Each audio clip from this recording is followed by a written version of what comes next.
బాబు జగ్జీవన్ రామ్ గారికి జోహార్ జోహార్. బాబు జగ్జీవన్ రామ్ గారికి వర్ధిల్లాలి. మాదిగల నాయకత్వం వర్ధిల్లాలి. మాదిగల విజయం సాధిస్తాం సాధిస్తాం. ఏబిసిడి సాధిస్తాం సాధిస్తాం. మాదిగా జై జై మాదిగా జై మాదిగా జై జై మాదిగా మాదిగా జై మాదిగా జై మాదిగా జై మాదిగా. మాదిగల నాయకత్వం నాయకత్వం వర్ధిల్లాలి వర్ధిల్లాలి. సాధిస్తాం సాధిస్తాం. ఏబిసిడి సాధిస్తాం సాధిస్తాం సాధిస్తాం. వర్ధిల్లాలి వర్ధిల్లాలి. మాదిగ సంఘాల ఐక్యత వర్ధిల్లాలి.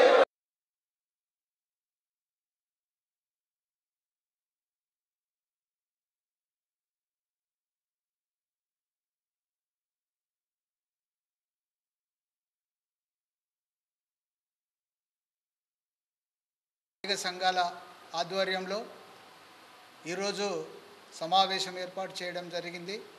ఈ సమావేశంలో MRPS RR, Madiga JAC, TMRPS నాయకులు పాల్గొనడం జరిగింది. ఈ సంఘాల ఆధ్వర్యంలో ఏదైతే సుప్రీంకోర్టు ఇచ్చిన తీర్పును స్వాగతిస్తూ ఆ జడ్జీలకు, అదేవిధంగా అధికార ప్రతిపక్ష పార్టీలకు అందరికీ కూడా మేము కృతజ్ఞతలు తెలియజేస్తూ ఉన్నాము. అదేవిధంగా మాకు సహకరించినటువంటి యావత్ సమాజానికి కూడా ఈ సందర్భంగా మరి శుభాకాంక్షలు, ధన్యవాదాలు తెలియజేస్తూ ఉన్నాము. కానీ ఇప్పుడే మాకు ఒక ధర్మాసనం ఇచ్చింది. గతంలో మాలలు మాట్లాడినరు, సుప్రీంకోర్టు అత్యున్నతమైనటువంటి ధర్మ సంస్థానంలో కూడా ఇది అధర్మం అని చెప్పిండ్రు. అది అప్పుడు మరి వాళ్ళే మాట్లాడినరు. ఇప్పుడు 7 మందితోటి కూడినటువంటి ధర్మాసనం కూడా చెప్పింది ఇది న్యాయమైందని చెప్పింది.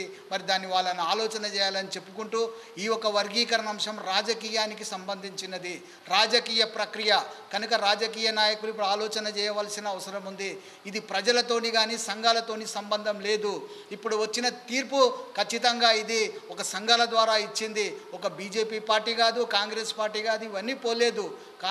కాకపోతే ఈరోజు ఆ కోర్టులో ఖచ్చితంగా ఈ యొక్క తెలంగాణ రాష్ట్రం నుంచి కూడా మరి లాయర్ను పెట్టి, ఒక విజ్ఞత కలిగిన లాయర్ను పెట్టి మా తరఫున వాదించినటువంటి మరి రేవంత్ రెడ్డి గారు కూడా ఈ సందర్భంగా మరి కృతజ్ఞతలు తెలియజేస్తున్నాం. అదే సందర్భంలో మేము కోరుతా ఉన్నాం, ఏదైతే మందకృష్ణ మాదిగ ఈరోజు మరి కేసులో ఉన్నట్లు మాట్లాడుతున్నా, కేసులో లేడు, ఉంటే ఆయన ప్రకటించాలి, లేకుండా ఈరోజు షో చేస్తూ ఉన్నాడు. మరి బీజేపీ అది కలిసి దేశం మొత్తం జరగాలని చెప్పి దీన్ని నిర్వీర్యపరిచి మళ్ళీ దీన్ని ఒక ఉద్యమంగా చేసి ఈ 5 ఏళ్ల కాలం చేసి బీజేపీ లబ్ధి పొందాలని చూస్తుంది. ఈ లబ్ధిని మరి పొందేటువంటి ఆలోచనతో ఉంటే మేము సాగనీయము, మాదిగల్లారా మరో పోరాటానికి సిద్ధం కండి అని చెప్పి మరి ఈ యొక్క ఉమ్మడి జిల్లా నుంచి రాష్ట్రంలో ఉన్నటువంటి మరి పాత నాయకులు అంటే కృపాకర్ మాదిగ అలాంటి వాళ్ళందరినీ కూడా ఒక విజయోత్సవ సభని ఇక్కడ ఏర్పాటు చేసి ఆ విజయోత్సవ సభలో వాళ్ళందరిని పాల్గొనే విధంగా, అదేవిధంగా ప్రజాప్రతినిధులను మరి పాల్గొనేటట్లు ఉద్యమకారులను మొత్తం కూడా పాల్గొని ఆ విజయోత్సవ సభను నిర్వహించుకుంటూ అమరవీరులకు కూడా మరి ఒక మా అమరవీరులకు అంకితమని మాట్లాడుతున్నారు కనుక వాళ్ళను కూడా స్మరించుకునే సభగా చేసి ఖచ్చితంగా ఈ మందకృష్ణ మాటల వల్ల మనకు వర్గీకరణ జరగదు. ఖచ్చితంగా ఈ రాష్ట్రంలో జనాభా నిష్పత్తి ప్రకారం మాకు రావాల్సిన అవసరం ఉంది. దానికోసము రేవంత్ రెడ్డి ప్రభుత్వము అదేవిధంగా అందరూ కూడా ఎందుకోసం అది అంటున్నామంటే ఈ జిల్లా ముద్దుబిడ్డ ముఖ్యమంత్రి రేవంత్ రెడ్డి గారు, అదేవిధంగా ఈ జిల్లా నుంచి మరి ఢిల్లీ అధికార ప్రతినిధి జితేందర్ రెడ్డి గారు ఉన్నారు, అదేవిధంగా గతంలో మరి వర్గీన కోసం పనిచేసినటువంటి డికే అర్ణమ్మ గారు ఉన్నారు, అదేవిధంగా మల్లిరావు గారు ఈ జిల్లా నుంచే ఉన్నారు, జగన్నాథం ఈ జిల్లా నుంచే మాజీ అయినా ఉన్నారు, పి రాములు గారు, వీళ్ళందరూ కూడా అశేషమైనటువంటి ఈ వర్గీకరణలో కృషి ఉంది. దాన్ని మొత్తం కూడా మసిపూసి మారేడికాయ చేసి మళ్ళీ దీన్ని మాలల చేతిలో పెట్టేటట్లే కుట్రల్లో భాగంగా ఉన్నట్టు మందకృష్ణ మాకు అనిపిస్తుంది. ఆయన కేసుల్లో ఖచ్చితంగా లేడు. ఉంటే అసలు ఆయన కేసు యొక్క ఫైల్ ఏంది, ఆయన నెంబర్ ఏంది చెప్పవలసిన అవసరం ఎంతైనా ఉందని ఈ సందర్భంగా తెలియజేస్తా ఉన్నాం. అందుకే ఈ ఉమ్మడి జిల్లాలో ఉన్నటువంటి మాదిగలు మళ్ళొక్కసారి ఆలోచన చేయాలి. గతంలో ఏదైతే చంద్రబాబు నాయుడు ఆర్డినెన్స్ ఇచ్చి చేస్తే వాళ్ళు కోర్టుకు పోయి ఏ విధంగా మరి రద్దయిందో ఆ విధంగా జరుగుతుంది. కానీ అలాంటిది కాకుండా ఖచ్చితంగా ఉద్యమకారులుగా మేము దీన్ని ఖచ్చితంగా అడ్డుకునే ప్రయత్నం చేస్తాము. విధి మా స్థాయిలో ఏ స్థాయిలో ఉంటే ఆ స్థాయిలో చేసి ఖచ్చితంగా రేపు సెప్టెంబర్లో మరి సింగిరెడ్డి పరమేశ్వర్ గారు చెప్పినట్లు 1వ వారమో 2వ వారంలో మాదిగల విజయోత్సవ సభను నిర్వహిస్తాము. ఆ సభకు అందరూ కూడా సహకరించాలని సందర్భంగా తెలియజేస్తూ మరి అందరికీ కూడా మళ్ళొకసారి ఈ యొక్క తీర్పును చేసినటువంటి ఆ జడ్జీలకు, పార్టీలకు అందరికీ కూడా మళ్ళొకసారి ధన్యవాదాలు తెలియజేస్తూ ముగిస్తున్నాను. జై మాదిగా, మాదిగల నాయకత్వం. ఎంఆర్పిఎస్ ఆర్ఆర్ ఆధ్వర్యంలో ఇక్కడ సమావేశం నిర్వహిస్తూ మాదిగ సంఘాల ప్రతినిధుల సమావేశం. ఈ సమావేశంలో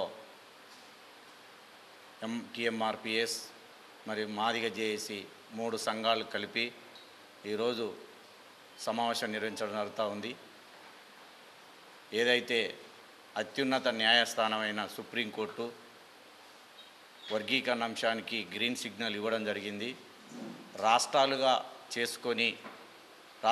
చేసుకోవాలని చెప్పి సుప్రీంకోర్టు చీఫ్ జస్టిస్ న్యాయమూర్తి అయిన చంద్రచూడ్ గారు మరి ఈ వర్గీకరణ అంశాన్ని చేయడం జరిగింది. అంటే ఈ వర్గీకరణ అంటే ఏబిసిడి వర్గీకరణ ద్వారా దేశవ్యాప్తంగా కూడా చాలా అన్యాయం జరిగే ప్రమాదం ఉన్నది. ప్రధానంగా మాదిగలు ఈ తెలంగాణ ప్రాంతంలో ఎక్కువ మంది ఉన్నారు. దాదాపుగా 190% తెలంగాణలో ఉంటారు. కనుక మాదిగలకు న్యాయమైన డిమాండ్ 12% రిజర్వేషన్ అమలు జరగాలి. అదేవిధంగా ఏదైతే ఇవాళ సుప్రీంకోర్టు ఇచ్చిన న్యాయమైన ఆ డిమాండ్ను అమల్లోకి తీసుకురావడం వల్ల ప్రధానంగా ఏదైతే పార్లమెంట్ ఉన్నదో ఆ పార్లమెంట్లో అమెండ్మెంట్ జరగాల్సిన అవసరం ఉన్నది. ఖచ్చితంగా పార్లమెంట్లో బిల్లు పెట్టినప్పుడే సమన్వయం జరుగుతుంది. పార్లమెంట్లో బిల్లు పెట్టడానికి ప్రధానంగా మందకృష్ణ మాదిగ ఏదైతే సుప్రీంకోర్టులో కూడా తన ఇంప్లీడింగ్ కాలేదని కూడా స్పష్టంగా తెలుసు.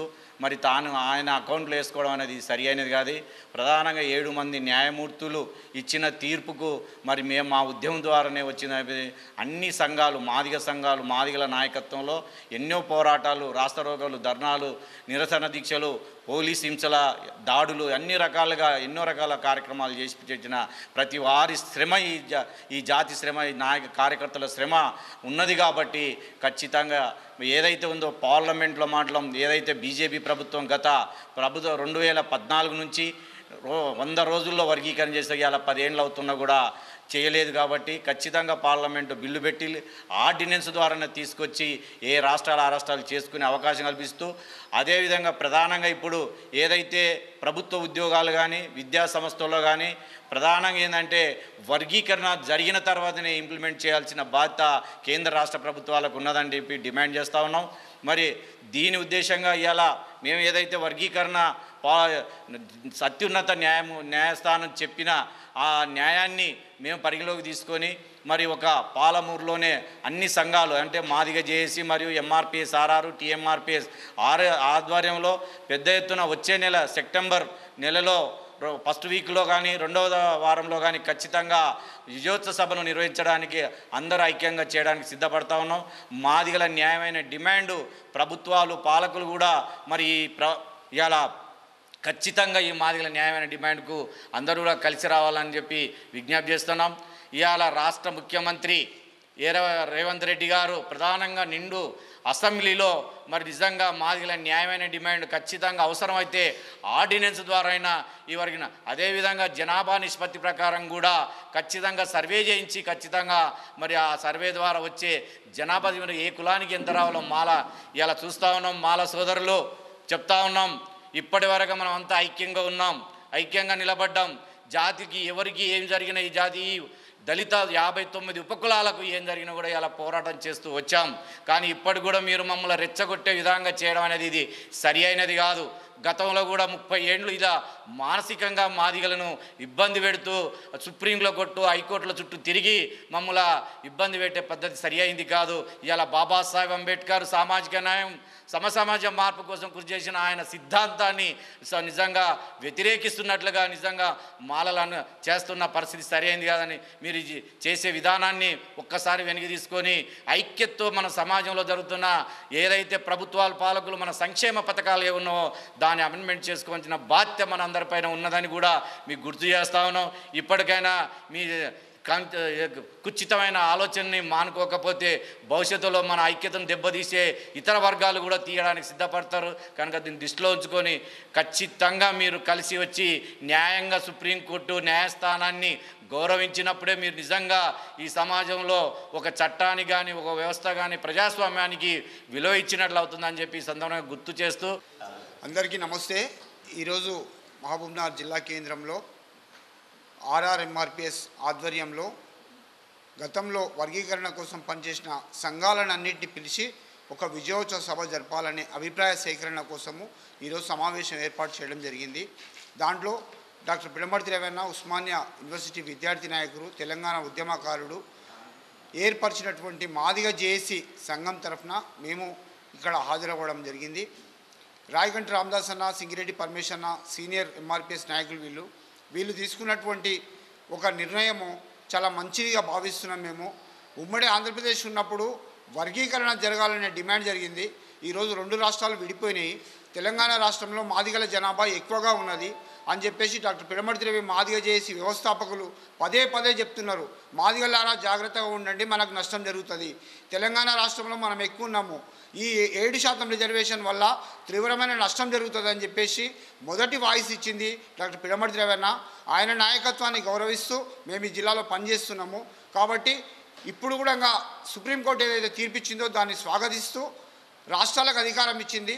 ఇప్పుడు రేవంత్ రెడ్డి గారు మన జిల్లా ముద్దుబిడ్డ ముఖ్యమంత్రి, అతనికి విజ్ఞప్తి చేస్తున్నాము. అయ్యా, మాదిగనే ఈ మహబూబ్నగర్ జిల్లాలోనే ఉమ్మడి ఆంధ్రప్రదేశ్లో మాదిగలు ఎక్కువ జిల్లా ఏదంటే మహబూబ్నగర్ జిల్లా. కాబట్టి మీరు 7% రిజర్వేషన్లు ఒకవేళ సుప్రీంకోర్టు చెప్పినట్లుగా విభజిస్తే మాకు నష్టం జరుగుతుంది. కాబట్టి అయ్యా, మాకు 12% రిజర్వేషన్లు ఇవ్వాలని మేము ఈ వేదిక ద్వారా డిమాండ్ చేస్తూ రాయగంటి రామదాస్ అన్న ఏదైతే విజయోత్సవ సభ నిర్వహిస్తున్నాడో ఆ సభకు మాదిగ చేసి సంపూర్ణంగా సహకరిస్తూ డాక్టర్ పిడమర్తి రవణ గారిని కూడా ఈ వేదిక మీద నుంచి ఇంకా వివరాలు తెలియజేసే విధంగా కృషి చేయాలని మేము తెలియజేస్తున్నాము. జై మాదిగ, జై జై మాదిగ.